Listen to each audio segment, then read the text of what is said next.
Welcome to the Creative Play and Podcast Network. Join us as we share our favorite RPGs, one-shot games, tabletop games, reviews, and convention panels. Sit back and enjoy the show.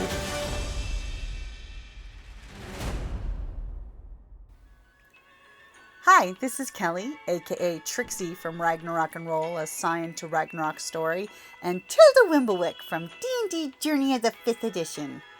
First off, I would just like to say thank you to everyone for listening to our varied adventures, as well as for rating us on iTunes and RPGpodcast.com. If you haven't rated us yet, we would greatly appreciate it if you could. And if you're looking for more ways to support our efforts, we are now on Patreon, a great site where you can help us continue making more podcasts, as well as some special surprises for our patrons. If you can, please look us up at www.patreon.com/cppn. Every little bit helps. And again, thank you for listening. Hey guys, Jim here. And Kelly. And welcome back to #RPGaDAY2026 for August the 24th. Do we have what it takes to go the distance? I sure as heck hope so. We got 7 more days. I had to do the math. So distance. 7 days. Distance is always important in RPGs because that's the one rule when you're playing cops versus robbers make it up games. You need to know, is the enemy near, engaged, short distance, medium distance, or long distance away. So it is important to keep track, especially if you're not using maps and tables or Roll20 online, to ask about distance if it's ever a question. As I always like to say, is it close enough of a distance that I could get to them in a single turn?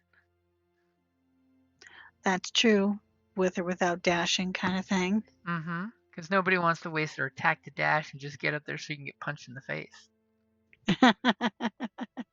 Yeah, the punching in the face would be bad.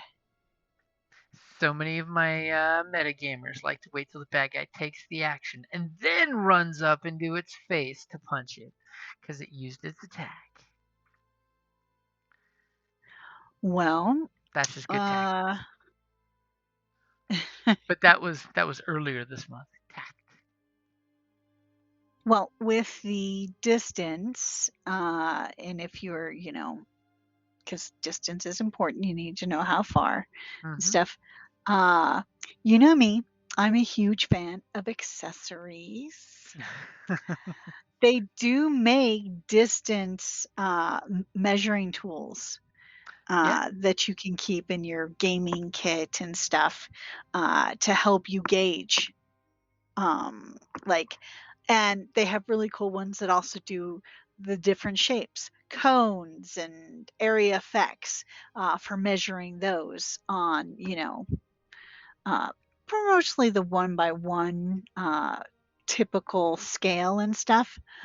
But they do have, I think you can get them for others. Oh yeah, but they have them like acrylics or like plastic, like a thin plastic, so that they, fold nice and neat and all sorts of stuff. So some of them are even where, like, if it's a fireball, it looks like a fireball, and you can put it under the player, under the miniatures if you like. I just love, I love accessories. I can't help it.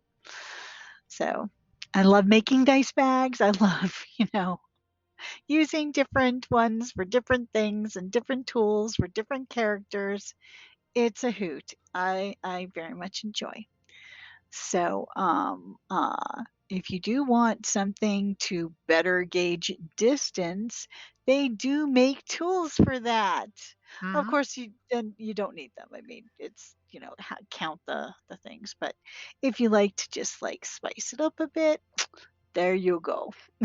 Yeah, like my personal favorite is the, since we're mentioning those guys, I'm going to totally mention the Arcknight, let's see where it is, the clear overlay measuring tools Arcklight does the spell AoE kit where it's like 24 pieces for different acrylics, and it's got all the different spell types. You've got lightning, you've got the cones of all different sizes, the radiuses, and it's clear acrylic, so it sits really good either under or over your mini. Ah. Yeah, I'm a Yes, big yeah, I fan like of those. theirs The and they clear, pack clear away so acrylic. nice. Yeah, Mhm. Arcknight, that's ARCKNIGHT. I'll totally put the links in the googly goo. And that one comes also with some basic tokens like magic uh, magic weapon and a few random animals ones that they threw in there. But it's got all the spell templates that you need for, and they're set from 1 inch to 5. 1 inch is 5 foot standard D&D scale. Yeah.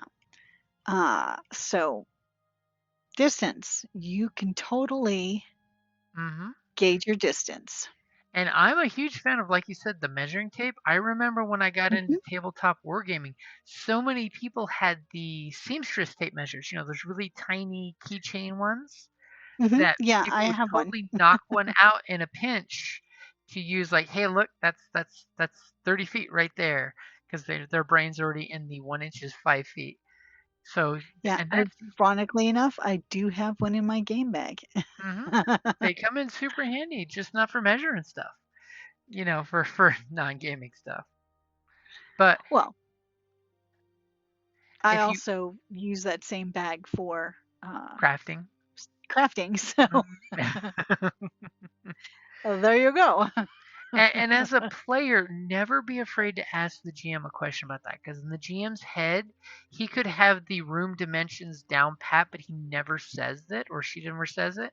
Always make sure to ask if there's any question before you do something, so that way you don't end up being in a bad spot. You know, it never hurts to ask. I mean, that's why way back in the way back day, grid maps, when they first started coming out as something you could actually get your hands on, 3.5 and 3.0 D&D, people were like, grid maps, they're the cool new things, so you don't have to have graph paper. And I'm like, yeah, the grid maps are lifesavers when it comes to doodling out a quick room and showing your friends so they can see the distance between things. You know, so you don't have all of your players wedged into a 2.5 foot wide corridor. And then they realize, oh crap, I didn't know that it was that far of a distance, you know? Yeah. So never be afraid of using props and never be afraid of asking questions. Especially in game systems like Daggerheart and Star Wars and Genesis, where distance is a more abstract thing than D&D, where every inch is 5 feet, where your GM is just going by, it's a short distance, about as how far you can travel in 10 to 6 seconds.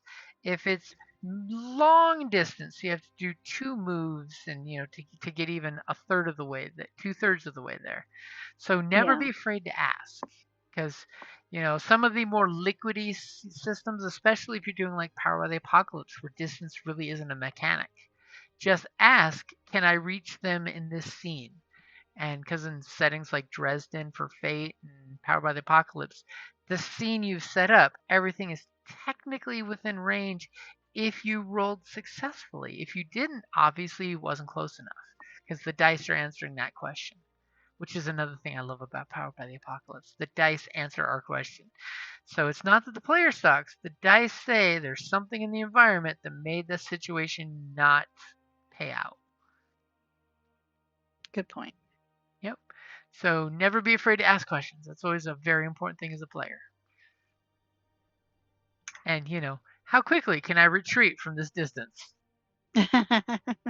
And Run away! Run away! And if you're a ranged class, make sure you're putting distance in there to make sure you are, if it's D&D, you are 35 feet away from the people that don't have reach weapons, 40 feet from those who do. So that way you're always an attack and a bit away from being attacked yourself. And check the distance of your spells. Oh, yes. Don't shoot the fireball in a 10-foot by 10-foot room, because you'll even get yourself. Yep. But that's totally going to be my prompt for tomorrow on the 25th. So I think, have we gone the distance? Should we wrap it up there? I can go the distance. I don't care how far. Somehow I'll be strong. I know every mile will be worth my while. Yes, we're done. I'm sorry. All right, guys. Hope you had a great weekend. I hope you got some Monday gaming in, because I know we're totally getting some Tuesday gaming in tomorrow. So be back tomorrow. Bye. Thank you for listening to the Creative Play-In Podcast Network. If you enjoyed our show, please check out D&D Journey of the 5th Edition and Ragnarok Enroll a Scion Hero to Ragnarok Story. Also, check out our Patreon page for more content and behind-the-scenes things, as well as joining us for a one-shot game or two.